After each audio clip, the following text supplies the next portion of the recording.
Assalamualaikum warahmatullahi wabarakatuh. Kami dari kelompok 6 yang beranggotakan Anissa Intan Safitri, Vidya Ningsih, dan Alisa Herliana akan mempresentasikan hasil diskusi kami untuk memenuhi tugas mata kuliah media pembelajaran IPS. Judul yang akan kita bahas adalah ciri atau karakteristik penduduk Indonesia dengan subbab jumlah kepadatan penduduk dan komposisi penduduk menurut bidangnya masing-masing. Sebelum kita membahas lebih jauh, di sini saya akan menjelaskan tujuan pembelajaran. Hal tersebut diperlukan agar kita bisa mengetahui dengan jelas tujuan apa yang kita harapkan dalam mempelajari materi ini. Berikut ini adalah tujuan pembelajarannya. Yang pertama, menjelaskan ciri penduduk Indonesia dari segi jumlah dan kepadatan. Yang kedua, menjelaskan komposisi penduduk menurut pendidikan.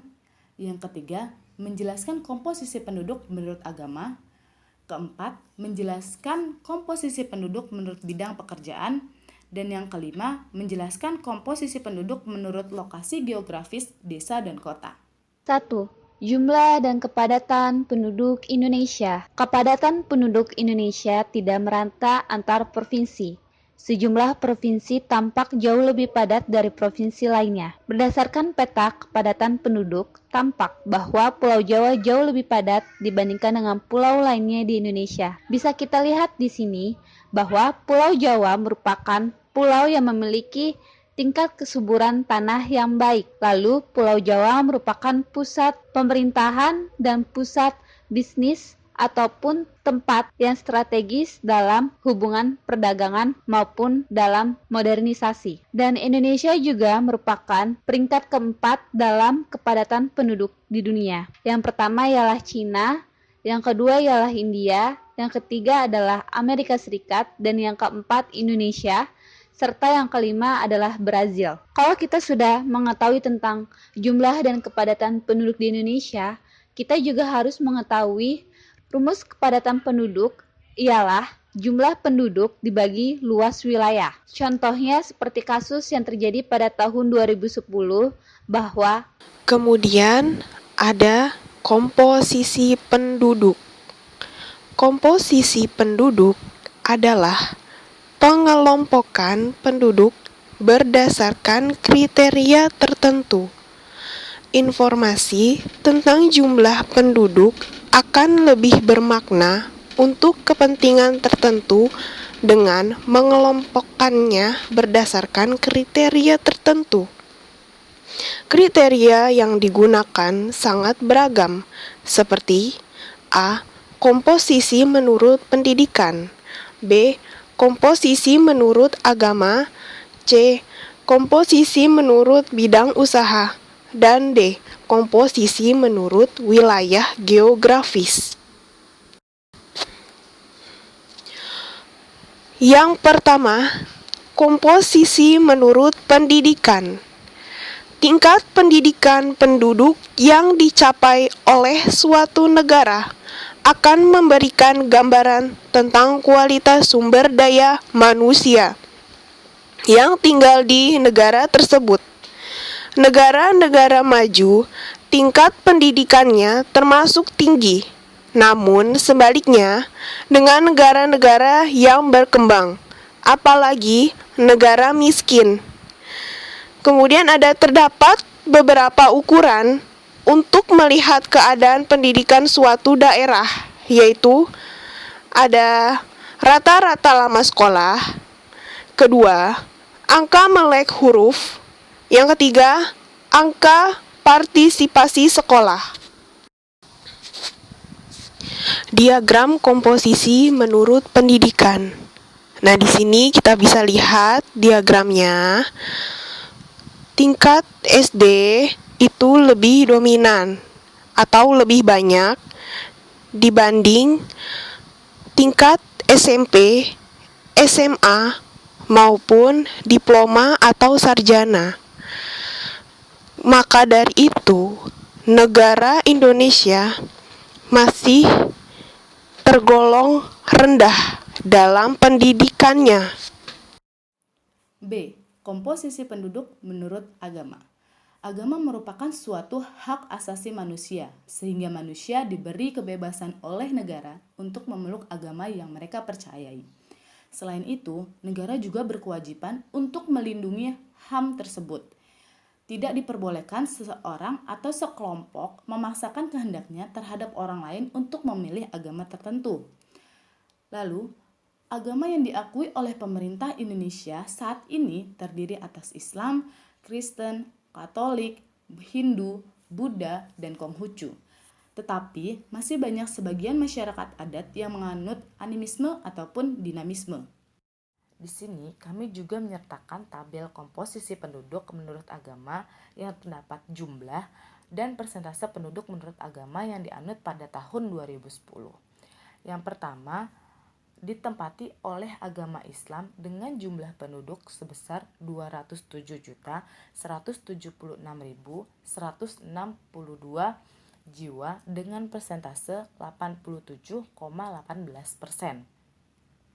Yang jadi pertanyaan adalah mengapa Islam ada di urutan pertama? Karena Islam merupakan agama mayoritas dominan di Indonesia.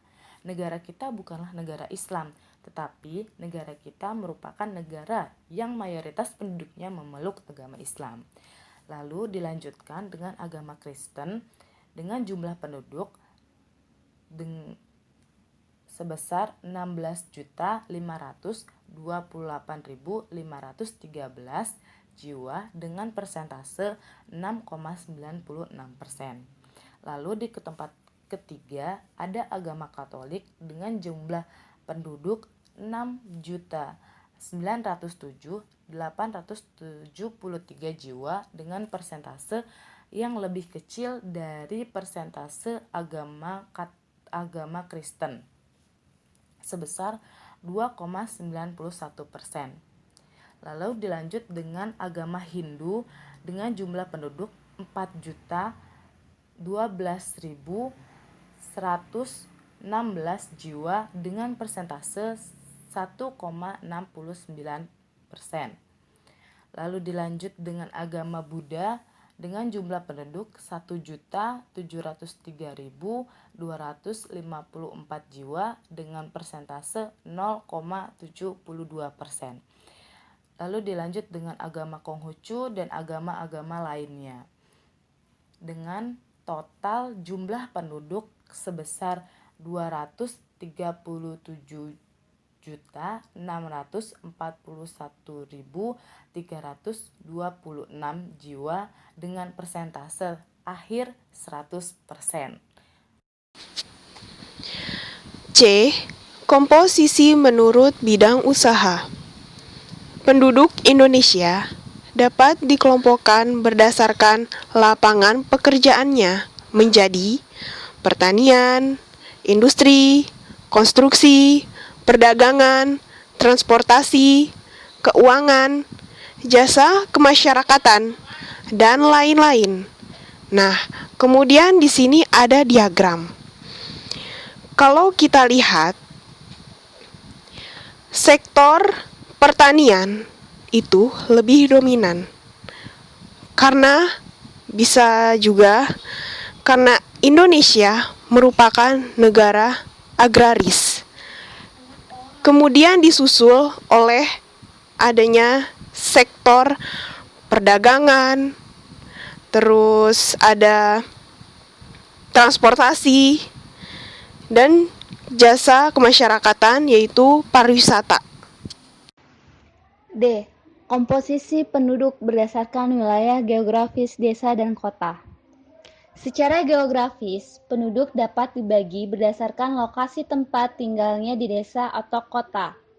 Lokasi tempat tinggal penduduk tersebut dapat menjadi ciri dari perkembangan ekonomi suatu negara.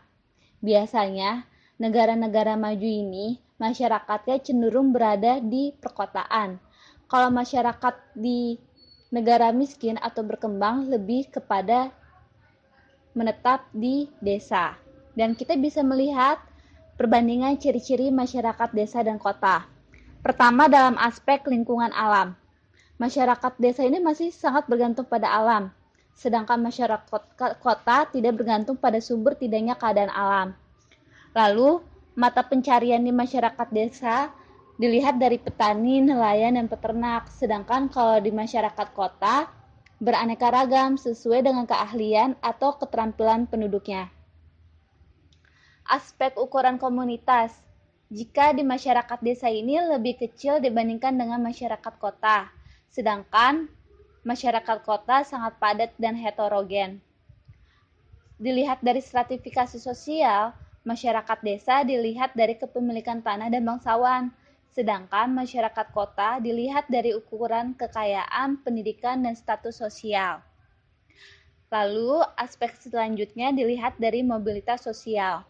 Masyarakat desa relatif kecil karena masyarakat pedesaan sifatnya homogen, sedangkan masyarakat kota dinamis karena masyarakatnya heterogen. Nah, pengawasan sosial di masyarakat desa ini cenderung berdasarkan kebiasaan, adat, istiadat, dan agama, sedangkan masyarakat kota berdasarkan norma hukum. Kepemimpinan di masyarakat desa pun ditentukan oleh kejujuran, kebangsawaan, dan pengalaman. Sedangkan di masyarakat kota ditentukan oleh sistem hierarki, susunan tingkat pemerintahan, dan birokrasi. Nah, kalau aspek solidaritas masyarakat desa ini masih sangat tinggi seperti kegiatan gotong royong dan musyawarah. Sedangkan kalau masyarakat kota lebih berorientasi pada kepentingan material. Dan yang terakhir, sistem nilai di masyarakat desa cenderung memegang teguh nilai agama, etika, dan moral, sedangkan kalau di masyarakat kota cenderung pada nilai ekonomi dan pendidikan. Itu merupakan pembahasan mengenai materi, ciri, atau karakteristik penduduk Indonesia dengan subtema jumlah, kepadatan penduduk, dan komposisi penduduk. Jadi, kesimpulannya ialah jumlah dan kepadatan penduduk Indonesia tidak merata antara provinsi. Sejumlah provinsi tampak jauh lebih padat dari provinsi lainnya. Kemudian, ini merupakan tentang rumus kepadatan penduduk ialah jumlah penduduk dibagi luas wilayah. Penduduk ini merupakan penduduk yang memiliki komposisi yang berbeda-beda. Jika kita lihat, pengertian dari komposisi penduduk adalah pengelompokan penduduk berdasarkan kriteria tertentu. Maka dari itu, komposisi penduduk terbagi menjadi 4. Yang pertama, komposisi menurut pendidikan. Yang kedua, komposisi menurut agama. Yang ketiga, komposisi menurut bidang usaha. Dan yang keempat, komposisi menurut wilayah geografis. Untuk meningkatkan daya ingat kalian dan untuk meningkatkan pemahaman kalian, maka sebaiknya kalian mengerjakan soal latihan. Yang pertama, jelaskan rumus kepadatan penduduk. Yang kedua, apa pengertian dari komposisi penduduk? Dan yang ketiga, sebutkan bentuk-bentuk komposisi penduduk. Yang keempat, jelaskan perbedaan antara masyarakat desa dan masyarakat kota. Dan yang kelima, mengapa jumlah kepadatan penduduk di Pulau Jawa lebih padat dibandingkan yang lainnya? Terima kasih, selamat belajar.